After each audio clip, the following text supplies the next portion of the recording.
Let's think about Indian agriculture for a minute. If it were a patient, it would be the most important one in the entire country. Why? Because its health is directly tied to India's economic well-being, to rural prosperity, and of course, to our food security. So today, we're going to put this economic giant on the examination table for a full checkup. Okay, let's dive in. And why is this patient so incredibly vital? Well, this one number pretty much says it all. A staggering 46.1% of India's entire workforce depends on agriculture. Just think about that. That's nearly 1 out of every 2 working people in the nation. This isn't just an industry, it is the very backbone of the country's livelihood. But this is where the diagnosis gets a little complicated, because what we're looking at here is really a tale of 2 different realities. On one hand, you've got these amazing bright spots. The sector is growing at a really robust 4.4% every year. India is a world leader in horticulture, and other areas like livestock and fisheries are absolutely booming. But then you look at the other side, the warning signs. Crop yields are still lagging behind global standards, the soil our food grows in is getting weaker, and the risks from climate change, they're getting bigger every year. This is the core tension we really need to understand.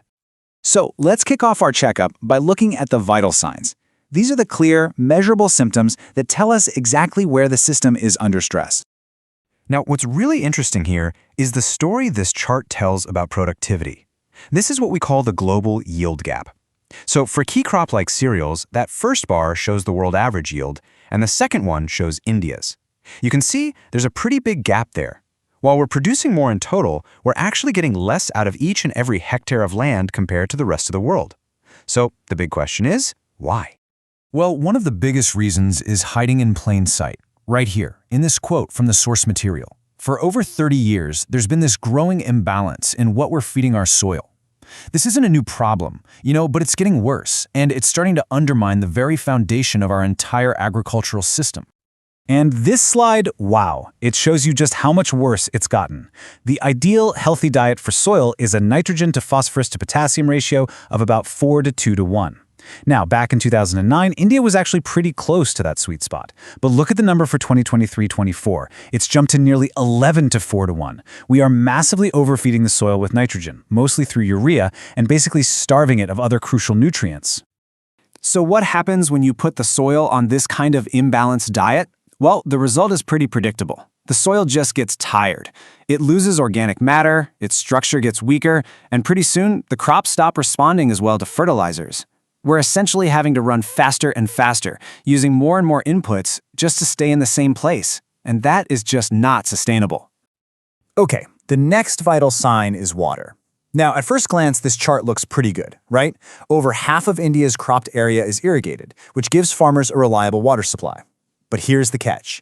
The other half is still completely dependent on the lottery of the monsoon rains. And critically, this dependency is highest for crops like pulses, where less than a third have any kind of assured irrigation.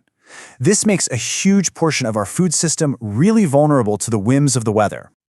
Okay, so we've seen the symptoms: a productivity gap, sick soil, and serious water stress. These are the core stress points.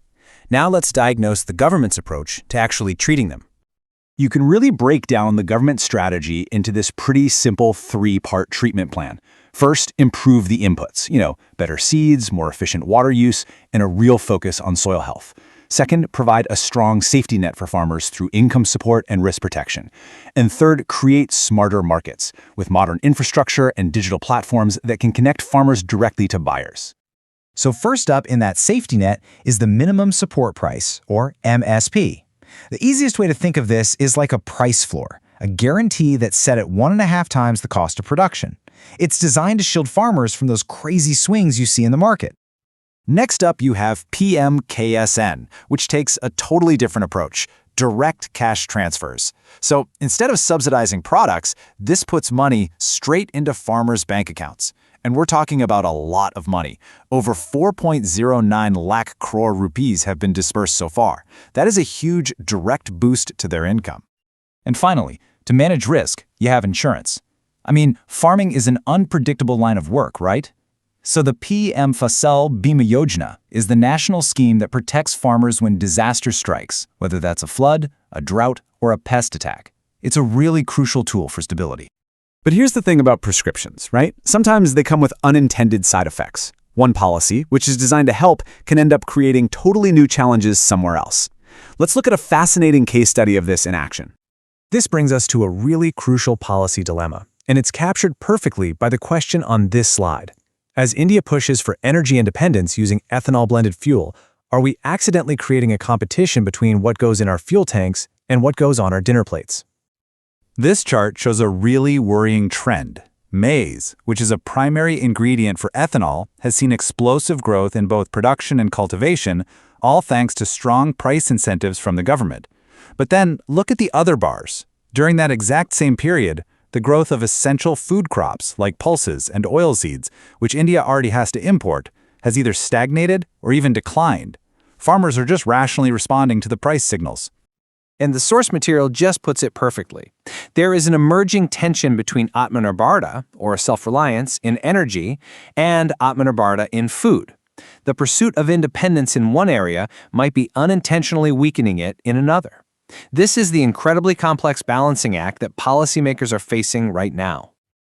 So, this brings us to the ultimate challenge, the balancing act. The long-term health of this patient of Indian agriculture depends entirely on juggling these competing priorities: food for our people, fuel for our economy, and a sustainable diet for our soil.